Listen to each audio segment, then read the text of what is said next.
I love you, Allah. The things that void your fasting, scholars say, are 7. So memorize them, and then you don't have to worry about anything else, because now you know that these 7 nullify your fasting, so anything else does not. First of all, eating and drinking.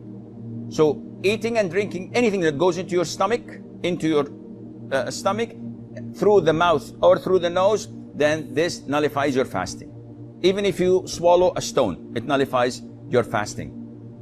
Secondly, whatever takes the role of food and drink, such as the IV, if you have glucose, for example, that you can live for 3-4 days without eating and drinking, just because of this IV is going into your veins. So this nullifies your fasting. And this means that if I take antibiotics, if I take Voltaren shots, if I take insulin, if I take penicillin, anything that does not nourish me, that does not take the role of eating and drinking, this doesn't nullify your fasting. So if someone says, if I have to take vaccines, does it affect my fasting? No, it doesn't. I have to extract a tooth, and the doctor gives me or anesthesia, does it affect my fasting? The answer is no.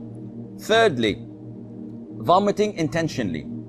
I ate too much, I have something going on, I don't like it, I put my finger or smell something and I vomit intentionally, this voids my fasting. If I ate too much and I feel disturbed and all of a sudden, without me helping it, I'm throwing up, I'm vomiting, this is unintentional, it doesn't affect your fasting. Fourthly, cupping, and this is an issue of dispute among scholars.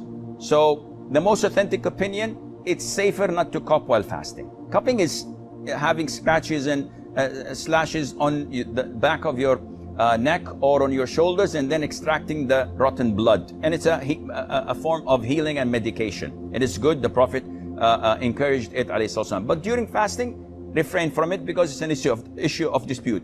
However, taking samples of your blood for the hospital is totally permissible. Bleeding from your gum while the dentist is working, does not affect your fasting. Try not to swallow it. What else? Donating blood, if it wears you down and it's a pint or two, if in this case, make it after Maghrib. And if you don't have the possibility to make it after Maghrib, then do it and make up for that day. Fifthly, ejaculation. Any person ejaculating while he's awake, of course, because this is different than nocturnal emission. What you suffer or what you have of what they call wet dreams, when you ejaculate while sleeping, this doesn't affect your fasting at all. But if you do it intentionally while awake, by looking at something or thinking or masturbating, this nullifies your fasting. Sixth is intercourse, and this is the highest of all. And we spoke about the expiation in the beginning. Seventh is the blood of menses or postnatal bleeding. These two, if there exist, then the fast is void, even if it's seconds before the adhan of the Maghrib. Now, if you look at toothpaste and look at these 7 categories, you will find that as long as it doesn't go into your throat, you're in the clear.